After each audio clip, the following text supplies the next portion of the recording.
জল এখানে কিন্তু বেশ ভালো ঠান্ডা। যাওয়ার পথে আমরা এখন এসেছি রানীনালা। পাহাড় আছে, নুড়ি আছে, পাথর আছে, ঘোড়া আছে, খচ্চর আছে, দোকানপাট আছে, পর্যটক আছে, সবুজ আছে। যে কোনো পাহাড়ে যান, দার্জিলিং কিংবা সিমলা কিংবা মানালি, মেল পাহাড়ে থাকবেই। হিমাচল ট্যুরিজমের অফিস হচ্ছে এটি। এখান থেকে আপনি হোটেল। এই মুহূর্তে আমি দাঁড়িয়ে আছি হারিম্বা দেবী টেম্পলের প্রাঙ্গণে। পাইন গাছের কোন কালেক্ট করছে। পাইন গাছের কোন হচ্ছে এই যে আমার হাতে। Good morning from Manali. আজকে আমাদের যাত্রার নবম দিন। তো আজকে আমরা মানালি লোকাল সাইট সিন করবো। তার আগে সকাল সকাল বেরিয়ে যাচ্ছি রোটাং পাসের উদ্দেশ্যে। এই মুহূর্তে এখন ঘড়ির কথায় সকাল 9টা বাজে। আমরা বেরিয়ে গেছি রোটাং পাসের উদ্দেশ্যে। মানালির শহর থেকে রোটাংয়ের দূরত্ব 55 কিলোমিটার। যেতে সময় লাগবে 2.5 ঘন্টার মতো। নেপালি বা তিব্বতী ভাষায় লা শব্দের অর্থ হচ্ছে পাস। আর আমরা যখন যেটা বলি সে নাথুলা পাস বলি, এই যে নাথুলা বলি, নাথুলা পাস মানে হয়ে গেল নাথু পাস পাস, লা মানেই হচ্ছে পাস। তেমনি রোটাংলা মানে রোটাং পাস, কুঞ্জুমলা কুঞ্জুম পাস। লা মানে হচ্ছে লা শব্দের অর্থ নেপালি বা তিব্বতী ভাষা যেটা হচ্ছে পাস। লাহুল স্পিতি 13তম পর্বে আপনাদের স্বাগত। রাস্তা এখানে এখনো ঠিক করা হয়নি, বিপজ্জনক অবস্থা এখনো চলছে। এই রোটাং পাস যাওয়ার রাস্তাতে আগে ছিল সবচেয়ে ব্যস্ততা। তার কারণ হচ্ছে 2020 সালের 3রা অক্টোবরের আগে লে লাহুল স্পিতি যাওয়ার মেন রোড ছিল কিন্তু এটাই। অটল টানেল শুরু হয়ে যাওয়ার পরের থেকে কিন্তু এই রাস্তার কদর একটু হলেও কমেছে। কারণ এটা শুধুমাত্র এখন ট্যুরিস্টরাই যায়, আর লোকাল লোকেরা এদিক ওদিক যারা এই রাস্তার আশেপাশে থাকে তারাই। তো ট্যুরিস্ট ছাড়া আর ম্যাক্সিমাম লোকেরা কিন্তু এই রোডটা ব্যবহার করে না, শুধুমাত্র ট্যুরিস্টরাই ব্যবহার করে। তো সেই তুলনায় এখন কিন্তু এই রাস্তার আগে যেমন প্রচুর জ্যাম হতো, মোটামুটি আমি আগেরবার যখন এসেছিলাম 2015-তে ঘন্টা 4-5 সময় লেগে গেছিলো জ্যামের জন্য। সবচেয়ে তখন বেস্ট আইডিয়া ছিল হচ্ছে যে যত তাড়াতাড়ি বেরোতে পারবে তাড়াতাড়ি পৌঁছাতে পারবে, যত দেরি করে বেরোবে ওই গাড়ির পিছনে জ্যামের পর জ্যাম দাঁড়িয়ে থাকতে হবে। তো এখন দেখুন সেই তুলনায় কিন্তু অনেক রাস্তা ফাঁকা হয়ে গেছে। আর পারমিটের ব্যাপারে বলে রাখি, পারমিট আপনারা অনলাইনে নিয়ে নিতে পারবেন, নিজেরাও করতে পারেন, এজেন্ট ধরে নিতে পারেন। টোটাল এক একটা গাড়িতে নেবে হচ্ছে 550 টাকা পারমিট। সেখানে পারমিটের জন্য লাগবে হচ্ছে গাড়ির নম্বর, গাড়ির ড্রাইভারের নাম, ফোন নম্বর, ড্রাইভিং লাইসেন্স। এইগুলো দিয়ে আপনি লাইসেন্সে পারমিটটা করে নিন। আপনি আগেও করতে পারেন, দিনে দিনে যদি ডিমান্ড না থাকে তাহলে দিনে দিনেও করতে পারেন। কিন্তু টাইমিংটা হচ্ছে সকাল 10টার আগে আপনি ওয়েবসাইট খোলে না, 10টার সময় ওয়েবসাইট খুলে যায়, আপনি পেয়ে যাবেন 10টার মধ্যে। তো যদি সবচেয়ে বেস্ট উপায় হয়, যদি আপনি তাড়াতাড়ি বেরোতে চান আগের দিন বা আগে থেকে পারমিট করে নিন, তাতে আপনার সুবিধা হবে। নির্দিষ্ট সময়ে সকাল সকাল আপনি জার্নি শুরু করতে পারবেন। আর রাস্তায় যাওয়ার পথে প্রচুর ড্রেস ভাড়া পাওয়া যায়, জুতো ভাড়া পাওয়া যায়, সেইগুলো নিতে পারেন। আপনি যদি ড্রেস ঠিক মতো থাকে তাহলে নাও নিতে পারেন, সেটা আপনার ব্যক্তিগত ব্যাপার। আগের পর্বগুলো দেখে না থাকলে উপরের আই বাটনের লিঙ্ক দিয়ে দিলাম, দেখে নেবেন। এটা চেক পয়েন্ট, এখানে আপনার গাড়ির পারমিট চেক করা হবে। এই যে গাড়ির পারমিট এবং আমাদের যে রোটাং পাস পারমিট আছে সেটা চেক হয়ে গেল। এখান থেকে চেক করে এবার আমরা সামনের দিকে যাব। পিছনে দেখুন স্নো ক্যাপ মাউন্টেনগুলো কি সুন্দর, আর রৌদ্রোজ্জ্বল দিন, ক্রিস্টাল ক্লিয়ার আকাশ, অভূতপূর্ব সৌন্দর্য। আর এখানে সামান্য ছোট্ট একটি ফলস আছে, এখানে একটু আমরা দাঁড়াবো। এই মুহূর্তে আমরা এসে হাজির হয়েছি রোটাং পাস যাওয়ার পথে রালা ফলসে। এই হচ্ছে রালা ফলস। পাহাড়ের উপর থেকে জল বেরিয়ে আসছে। যদিও এখন শীতকালের প্রায় শুরুর দিকে জল কিন্তু তুলনামূলকভাবে কমে গেছে, গরমকালের দিকে কিন্তু এখানে জল প্রচুর বেশি থাকবে। পাহাড়ের ফাঁক দিয়ে সূর্যের আলো আসছে, কি সুন্দর লাগছে। আর তার সঙ্গে দেখুন দূরে সেই স্নোক্যাপ মাউন্টেন আর তার সৌন্দর্য, নীল আকাশ, এক বিন্দু মেঘ নেই, অভূতপূর্ব সৌন্দর্য। এই দূরে পাহাড়ের গা বেয়ে বেয়ে আমরা যাব রোটাং পাস। রোটাং পাস থেকে বিয়াস নদীর উৎপত্তি স্থল, কিন্তু তারপরে এখানে একটি জায়গা আছে, এই যে ছোট্ট একটি লেকের মতো, এখানে এটাকে বলা হচ্ছে বিয়াস কুণ্ড। এখানকার স্থানীয় লোকের মত অনুযায়ী এখান থেকেই বিয়াস নদীর উৎপত্তি। রোটাং পাসে বরফ গলা জল ওখান থেকে জলের ধারা প্রবাহিত হয়ে এই লেকে জমা হয়। কুণ্ড মানে হচ্ছে জলাধার, তো সেখানে জমা হয়, তারপরে সেখান থেকে নদীর ধারা নিচের দিকে প্রবাহিত হয়। হিমাচল প্রদেশের প্রধান যে 3টি নদী আছে তার মধ্যে বিয়াস হচ্ছে অন্যতম, যা কিনা রোটাং পাস থেকে প্রবাহিত হয়েছে।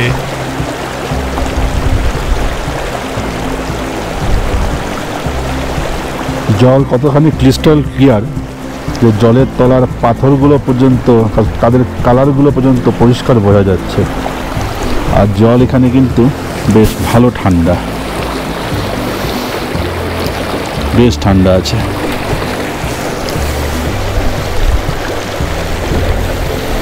রোটাং পাস যাওয়ার পথে আমরা এখন এসেছি রানীনালা। রানীনালাতে এই একটি বরফের প্রাচীরের মতো বা বরফের স্তূপ এখানে দেখা যাচ্ছে, আর তার পাশেই হচ্ছে সেই রানীনালা জলপ্রপাত। যদিও জল এখন খুবই কম, জলের ধারা তাও বয়ে আসছে উপর থেকে কিছুটা নিচে। এখানে মানুষ কিছুক্ষণ সময় অতিবাহিত করছে। এখন জলের ধারা খুবই কম, তো দুটো ধারা একটা এদিক দিয়ে নেমে আসছে। নভেম্বর মাস থেকে এপ্রিল মাস পর্যন্ত পুরো বরফের চাদরে ঢাকা থাকে কিন্তু এই রোটাং পাসের পথ। এই মুহূর্তে এসে পৌঁছেছি রোটাং পাস, কিন্তু চারিদিকে দেখুন বরফের বিন্দু মাত্র নেই। তো এখানকার ঘোড়াওয়ালারা বলছে যে ভিউ পয়েন্টে নাকি বরফ আছে, জানি না কতখানি বরফ আছে, আমি হেঁটেই ওঠার চেষ্টা করব। এদিক দিয়ে ওই উপরে উঠতে হবে একটু সামান্য। তো ঘোড়াওয়ালারা কিন্তু আপনার মাথা একদম খেয়ে ফেলবে, ঘোড়ায় চলুন। তো আপনি বুঝে শুনে চিন্তা ভাবনা করে সবকিছু করবেন। তো এখানে দেখুন অনেকে কিন্তু ড্রেস ভাড়া করে এসছে যে বরফের মধ্যে অ্যাক্টিভিটি করবে, কিন্তু সেরকম কোনো ফেসিলিটিস কিন্তু এখানে নেই। মানে আমি আগে যতবারই এসছি প্রচুর বরফ পেয়েছি, সেপ্টেম্বর, অক্টোবর আর মে জুন মাসে তো পাওয়া যায়, কিন্তু এবার আমি কিন্তু বরফের লেশ মাত্র পাচ্ছি না। উপরে বলছে আছে, আমার বিশ্বাস হচ্ছে না। এই যে খচ্চর আছে, প্রচুর খচ্চর স্ট্যান্ড, এখান থেকে ঘোরা করে আপনাকে নিয়ে যাবে। আর এরকম মোটর বাইক আছে, যদি বরফের মধ্যে বাইক রাইডিং করতে পারবেন এসব, কিন্তু না থাকলে তো কিছু করতে পারবেন না, এমনি ঘুরিয়ে নিয়ে চলে আসবে। রোটাং পাসের ভিউ, পাহাড় আছে, নুড়ি আছে, পাথর আছে, ঘোড়া আছে, খচ্চর আছে, দোকানপাট আছে, পর্যটক আছে, সবুজ আছে, একদম রৌদ্রোজ্জ্বল নীল আকাশ, কিন্তু বরফ নেই। আমরা শুনেছিলাম যে রোটাং পাসে 12 মাস বরফ থাকে, কিন্তু এই মুহূর্তে রোটাং পাসের এই যে রাস্তা দিয়ে উপরে উঠতে হবে ভিউ পয়েন্টে, ওখানে কতখানি আছে আমার জানি না, যাবো দেখতে। তো এই পোর্শনে যেরকম বরফ থাকা দরকার কিছু নেই। এই মুহূর্তে দাঁড়িয়ে আছি রোটাং পাসের টপ ভিউ পয়েন্টে। তো আপনি চাইলে আরও টপে উঠতে পারেন, ওই পাহাড়ের উপরে উঠতে পারেন হেঁটে হেঁটে বা ঘোরা করে, কিন্তু বরফ নেই। তো লোকাল লোককে জিজ্ঞেস করলাম যে এখানেও যা দেখছেন ওখানেও তাই দেখবেন, ভিউ একই থাকবে, বরফ এক ফোঁটা নেই চারিদিকে।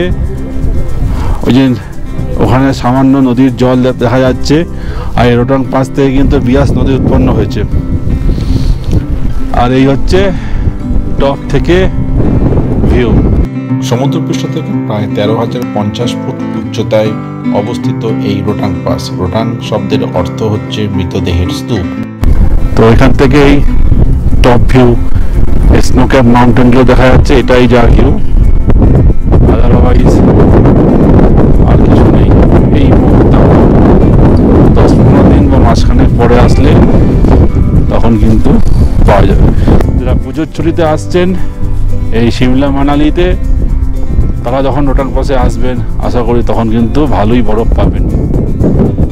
13,058 ফুট উচ্চতায় এই হচ্ছে রোটাং পাস মেমোরিয়াল এখানে। তো আপনি এখানে এসে এদিক দিয়ে হেঁটে হোক বা ঘোড়া খচ্চর করে উপরে উঠতে পারেন। হিমাচল প্রদেশের কুলু উপত্যকা এবং লাহুল উপত্যকাকে যোগাযোগ স্থাপন করেছে কিন্তু এই রোটাং পাস। রোটাং পাসে এসে আপনি চাইলে প্যারাগ্লাইডিংও করতে পারবেন। ওই দূরে দেখুন প্যারাগ্লাইডিং হচ্ছে, তো উপরে পয়েন্ট আছে সেখান থেকে প্যারাগ্লাইডিং শুরু হয়। আপনি যদি অ্যাডভেঞ্চার প্রিয় মানুষ হন তাহলে অবশ্যই করতে পারবেন। রোটাং পাস থেকে ফেরার পথে আপনারা চাইলে অটল টানেল হয়েও ফিরতে পারেন এবং তার সঙ্গে দেখে নিতে পারেন সিসু আর সোলাং ভ্যালি। দিনের প্রথম অর্ধে রোটাং পাসে কিছুটা সময় কাটিয়ে আমরা চলে যাব হচ্ছে মানালির উদ্দেশ্যে। সেখানে আমরা বিকেলবেলা মানালির লোকাল সাইট সিন করব, সেই পথেই এখন এগিয়ে চলছি। রোটাং পাস থেকে ফেরার পথে আপনি চাইলে প্যারাগ্লাইডিং করতে পারেন। এই অঞ্চলে প্যারাগ্লাইডিং কিন্তু অত্যন্ত জনপ্রিয় এবং এখান থেকে ভিউ কিন্তু অসাধারণ। আপনারা চাইলে সেই প্যারাগ্লাইডিংয়ের স্বাদও এখানে গ্রহণ করতে পারেন। তো আমি এখন এসেছি স্বর্ণিম ভটিকা কোঠিকে। তো এখানে হচ্ছে এটা ফরেস্ট ডিপার্টমেন্টের একটি অংশ। তো আশেপাশে দেখুন সুন্দর ফরেস্ট ভিউ আছে আর গাছপালা ফুলের আছে। এখানে ঢুকতে গেলে 20 টাকা করে এই পর্চিটা কাটতে হবে। তো আপনারা চাইলে এখানে আসবেন, কিছুক্ষণ সময় কাটাবেন, কিছু সময় কাটিয়ে চলে যাব। এখানে সবচেয়ে বেস্ট হচ্ছে দেখুন চারিদিকে পাইনে ঘেরা সবুজ, আর পাইনের পথের এই বনের ভিতর দিয়ে কিছুটা সময় কাটাতে আপনার ভালো লাগবে। এই ওই গেট দিয়ে আমরা ঢুকেছি, এই রাস্তা। আর এখানে দেখুন একটি সুন্দর বৃক্ষ টাইপের স্ট্রাকচার করে দেওয়া আছে। আমার মনে হয় গাছ কাটা উচিত না, সেটাই হয়তো বোঝাতে চেয়েছে এখানে। আর সামনে এগিয়ে গেলে আরও কিছু সুন্দর জায়গা আছে।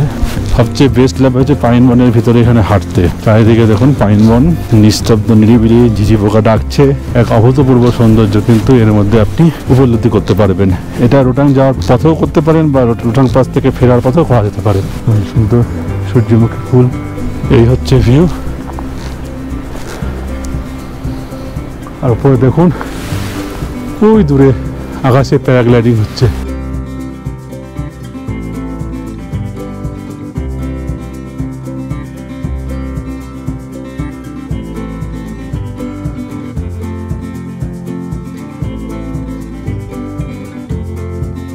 আর এখানে দেখুন বসার জায়গা আছে, কিছুটা সময় এখানে আপনি এখানে কাটাতেই পারেন আপনার প্রিয়জনের সঙ্গে।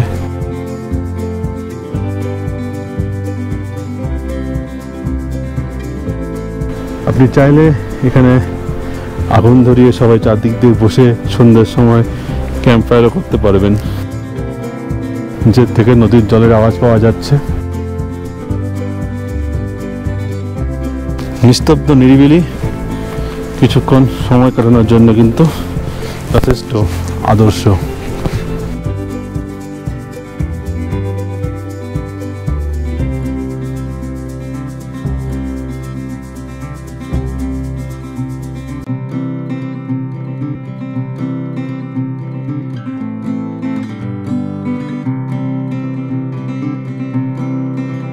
এখন আমরা চলছি হচ্ছে হারিম্বা দেবী টেম্পেলের দিকে। তো আমাদের প্রায় যাত্রা সিমলা, মানালি, স্পিতি ভ্যালি ট্যুর প্রায় শেষের দিকে, পেনাল্টিমেট ডে। আর সেই দিনের বিকেলবেলা আমরা এখন চলেছি হারিম্বা দেবী টেম্পেলের দিকে। তো এই মুহূর্তে মানালির ম্যাল রোড থেকে যে রোডটা ফার্স্ট বাদিকে বেরিয়ে গেছে সেদিক দিয়ে যাচ্ছি।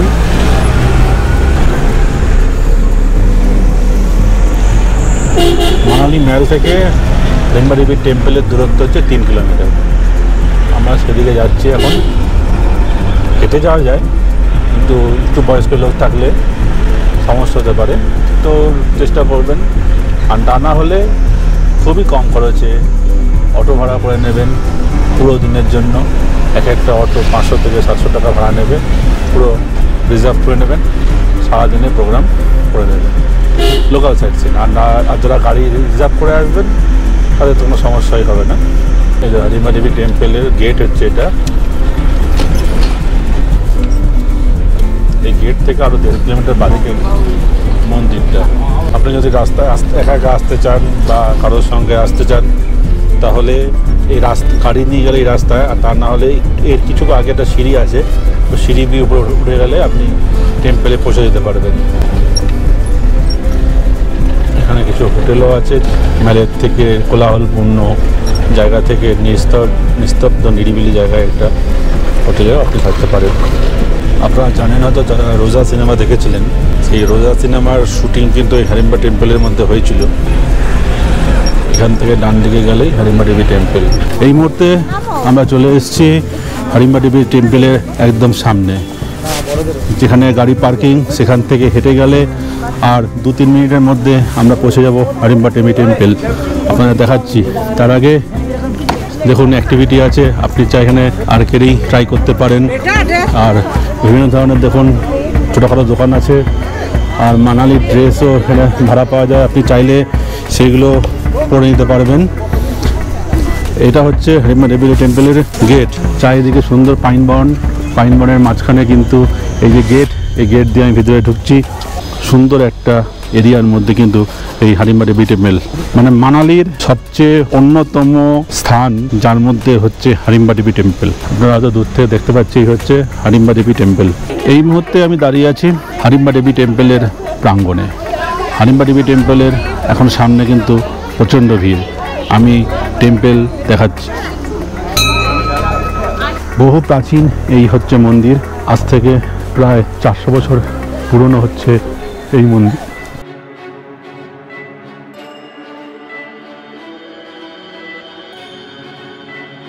এইমাত্র হারিম্বা দেবী টেম্পেলের মাতার দর্শন করে এসেছি। ভিতরে ফটোগ্রাফি অ্যালাউ নেই বলে আমরা ভিতরে ফটোগ্রাফি করতে পারিনি। তো ভিতরে ঢুকে মায়ের দর্শন হয়েছে, মায়ের চরণ দর্শন হয়েছে। খুব ভক্তি সহকারে মায়ের দর্শন করেছি, প্রসাদ গ্রহণ করেছি। 1553 সালে হিমাচলের রাজা বাহাদুর সিং এই হিড়িম্বা দেবী টেম্পেলের প্রতিষ্ঠা করেছিলেন। আর এই হিড়িম্বা দেবী ছিল ভীমের পত্নী।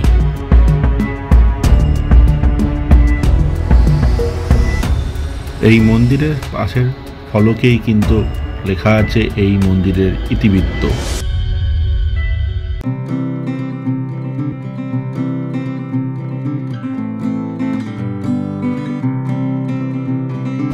এই মন্দির তৈরি হয়েছিল 1553 সালে।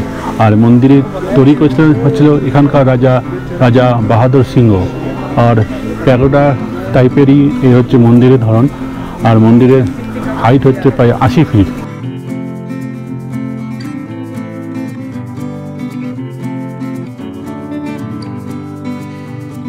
এই সিঁড়ি দিয়ে আপনি মন্দির প্রাঙ্গণে প্রবেশ করতে পারেন। আর আপনি যদি হেঁটে আসেন, তারই উপরে উঠেই দেখবেন ডান দিকে একটা রাস্তা আছে। সেই রাস্তা দিয়ে সিঁড়ি দিয়ে নিচে নামলে তারপরে কিছুক্ষণ পরেই আপনি মানালির মেলে পৌঁছে যেতে পারবেন। এই হিড়িম্বা দেবী টেম্পেলের প্রাঙ্গণের চারপাশে প্রচুর পাইন গাছ এবং সেডার উড গাছ চারিদিকে ভর্তি আছে, এবং সেটার সৌন্দর্য এই মন্দিরের আরও শোভাবর্ধন করেছে।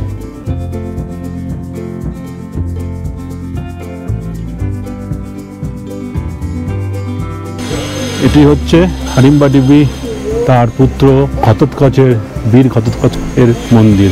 দেখুন কি সুন্দর হরিণের শিংগুলো এখানে আটকে রাখা হয়েছে। ত্রিশূল তো আছেই বিভিন্ন সাইজের, বড় ছোট, খুবই ছোট, বিভিন্ন ধরনের শিংগুলো আছে।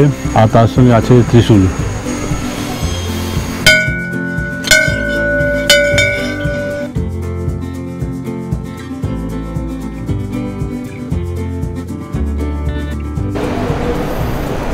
ক্লাব হাউস মানালি, এটা তার এন্ট্রি গেট হচ্ছে এইটা। আর এটা হচ্ছে টিকিট কাউন্টার। টিকিট সন্ধ্যে 6টা পর্যন্ত দেওয়া হয়। টিকিট অ্যাডাল্ট হচ্ছে 25 টাকা এবং চাইল্ড হচ্ছে 10 টাকা, বিলো 10 ইয়ার্স। তারপর টিকিট কেটে এখান দিয়ে আপনি এগিয়ে যাবেন। আমরা নেচার পার্ক বা ক্লাব হাউসের ভেতরে ঢুকলাম। এখানে ঢোকার জন্য টিকিট কাটলাম। এই হচ্ছে টিকিট, পার হেড 25 টাকা করে অ্যাডাল্ট, আর 10 বছরের ছোট বাচ্চা হলে সেটা হচ্ছে 10 টাকা করে। তো এটা নিয়ে আমরা ভিতরে ঢুকবো এবং এর ভিতরে কিছু অ্যাক্টিভিটি আছে, সেই অ্যাক্টিভিটি আপনি যদি করতে চান তার জন্য আলাদা কিছু। আমরা নিচে নামি, যে নদীর ধারে যাই, নদীর ধারে গিয়ে কিছু সময় কাটাবো। ওদিকে এন্ট্রি, ওদিক দিয়ে এন্ট্রি হয়ে সোজা চলে আসবেন। এটা ক্লাব হাউস। ক্লাব হাউসদের পাশ দিয়ে দেখবেন সিঁড়ি আছে, সিঁড়ি দিয়ে এরকম সোজা হাঁটবেন, চলে যাবেন হচ্ছে রিভার সাইডের দিকে। আর আশেপাশে প্রচুর হ্যান্ডলুমসের দোকান আছে। তো ঘুরতে আসবেন, আগে ঘুরে নেবেন, তারপরে সময় থাকলে কেনাকাটা করবেন।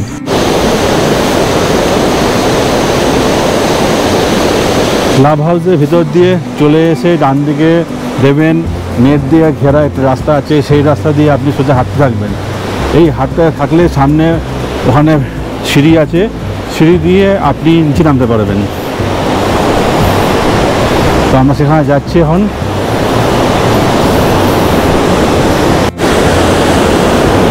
এই সিঁড়ি দিয়ে এখানে নামার সিঁড়ি ছিল। তো গত বন্যায়, 1.5 মাস আগে প্রথম বন্যা গেছে বিয়াস নদীর উপর, দেখুন এই জায়গাটা পুরো কিন্তু ভেঙে দিয়েছে, এখনও তার নিদর্শন পড়ে আছে। এই জায়গাটা পুরো ভেঙে দিয়েছে, এখান থেকে ওখানে যাওয়ার সিঁড়ি ছিল, সেটা পুরো ভেঙে গেছে। তো যাই হোক, আমি এদিক দিয়ে নামতে পারছি না, তো নামার যদি বিকল্প কোনো রাস্তা থাকে আমি সেদিক দিয়ে ব্যবস্থা করছি। তো এদিক দিয়ে এখন সিঁড়ি আছে, এখানে বিভিন্ন ধরনের অ্যাক্টিভিটি হয়,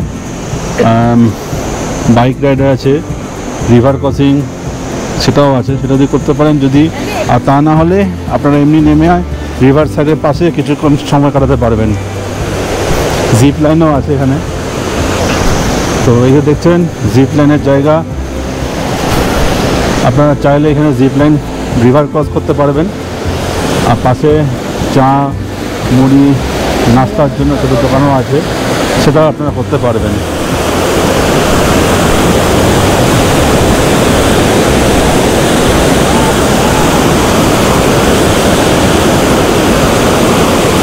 এবং জলের স্রোত কতখানি।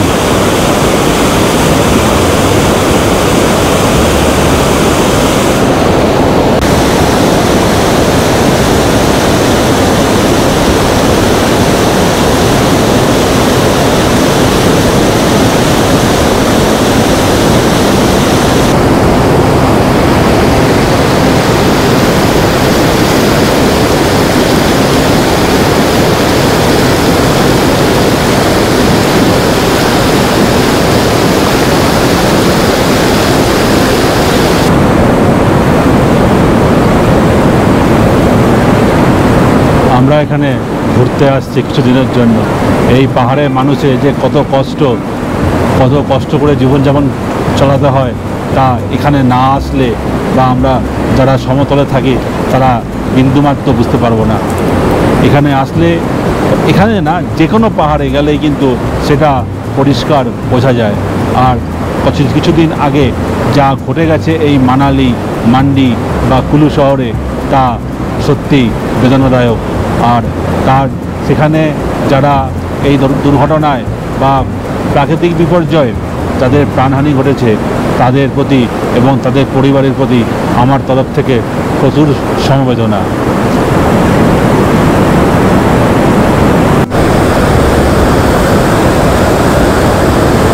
এখানে একজন দম্পতি দেখুন পাইন গাছের কোন কালেক্ট করছে।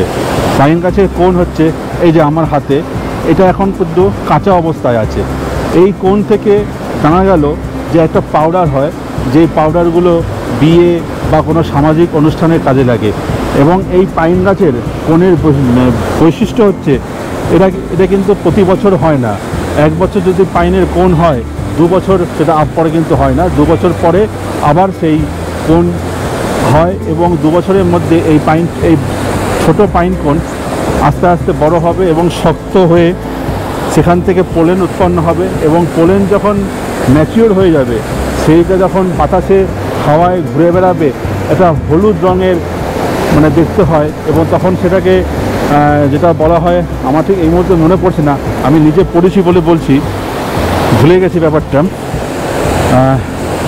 এটা রেন বলা হয়, মানে সালফার রেন বলা হয়।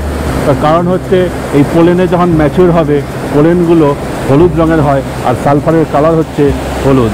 আপনারা যারা বোটানি পড়েছেন আমার মতো, আমি তো ভুলে গেছিলাম, অনেক কিছু মনে পড়েছে, তো আপনারা আবার কমেন্টস করে জানাবেন যে আপনাদের কিছু মনে আছে কি না, কী মনে আছে, আর যদি কিছু ভুল বলে থাকি আপনারা সেটা বলবেন। দেখুন বাচ্চাকে কোলে নিয়ে এই দম্পতি কিন্তু এই কাজ করে বেড়াচ্ছে। এটা হচ্ছে হিমাচল প্রদেশ ট্যুরিজমের ক্লাব হাউস, এটা মানালিতে অবস্থিত। তো ক্লাব হাউসের নিচের দিকে আমরা এখন গেছিলাম, নদীর ধারে কিছুক্ষণ সময় কাটিয়েছি, তার ভিডিও আপনার সামনে তুলে ধরেছি। আর এটা হচ্ছে সেই ক্লাব হাউসের গার্ডেন, রং বেরঙের বিভিন্ন ধরনের ফুল ফুটে আছে।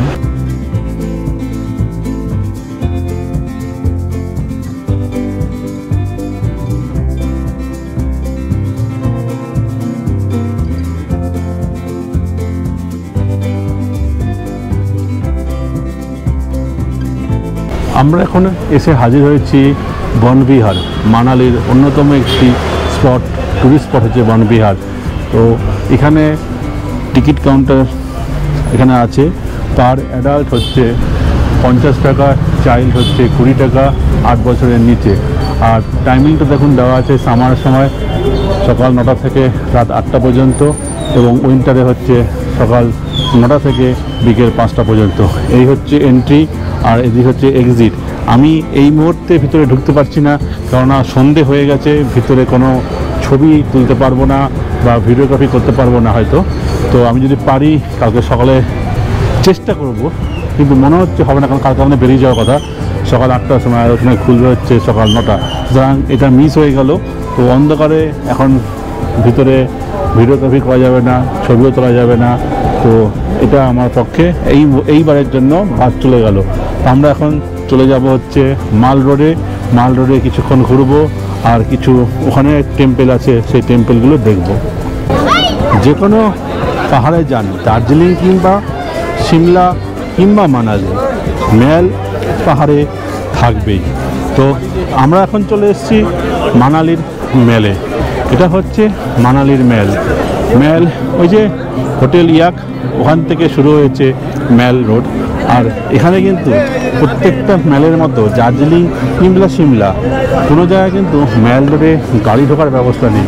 গাড়ি ঢোকালেই কিন্তু স্পট ফাইন করা হবে, এবং সেটা বড়সড় অ্যামাউন্টে। আমরা এখন ম্যাল রোডের সামনে পাইচারি করি, আর কী আছে আপনাদের সামনে তা তুলে ধরছি। ম্যালের ঠিক মধ্য পোর্শনে, মিডিল পোর্শনে আছে হচ্ছে এই দুর্গা মাতা মন্দির। আপনারা মেলে আসলে অবশ্যই কিন্তু এই দুর্গা মাতা মন্দির দর্শন অবশ্যই করবেন।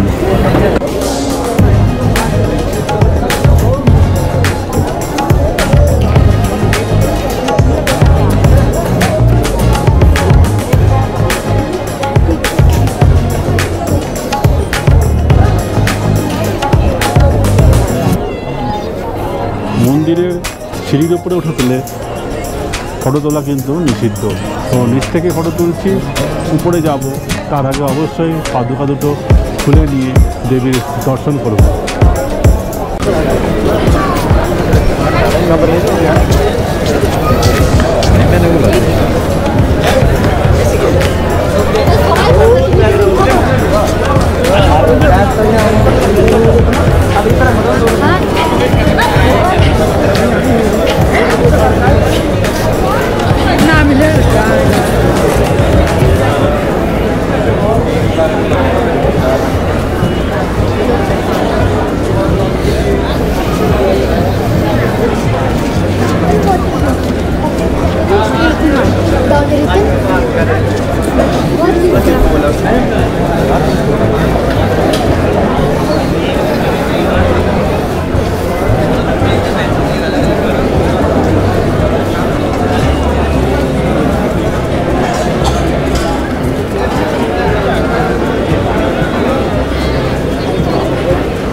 হিমাচল ট্যুরিজমের অফিস হচ্ছে এটি।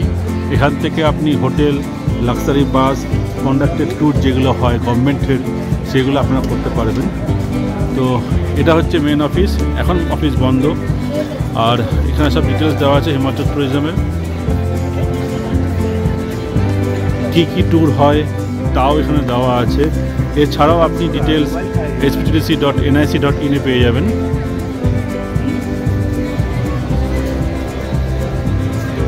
তো আমি ভিতরে যাচ্ছি, কোথায় জিনিসটা আছে, অফিসটা কোথায় দেখাচ্ছি। এখান থেকে উঠলেই দেখবেন ডান দিক বা দিকে দুটো ক্যাফে আছে, HPTDC প্রপার্টি সব এগুলো। এটা হচ্ছে গেট, আর এই গেটের ভিতরে এখানেই হচ্ছে আপনি এখানে অফিসাররা বসেন, সেখানে আপনি পেয়ে যাবেন বুকিং স্লিপস।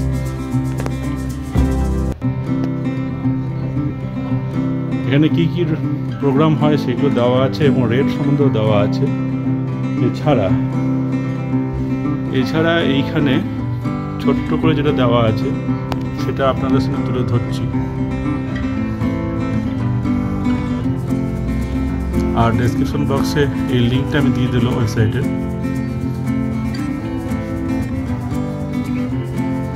আপনারা চাইলে স্ক্রিন পজ করে দেখে নিতে পারেন।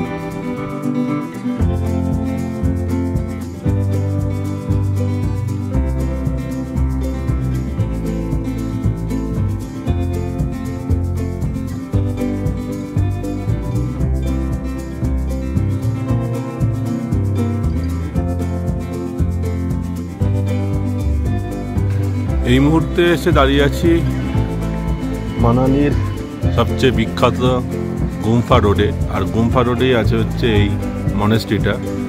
তো আমরা এখন এই মনেস্ট্রির ভিতরে ঢুকবো। চলুন ঢুকে যাই, কি আছে দেখি। এই গেটটা সাইড দিয়ে ছোট্ট করে খোলা আছে, ওখান দিয়ে ঢুকলাম। সুন্দর বাগান দিয়ে ঘেরা, আর তার সঙ্গে এই হচ্ছে মনেস্ট্রি।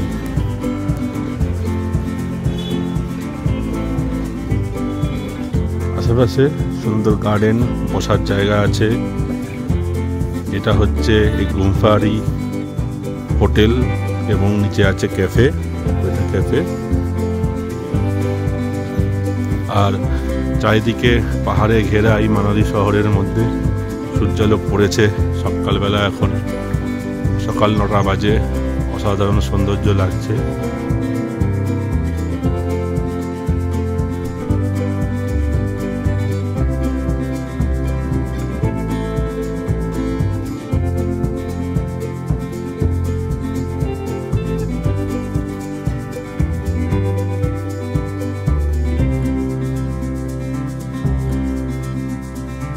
এই মুহূর্তে মনেস্ট্রি বন্ধ আছে, কিছুক্ষণ পরে খুলবে।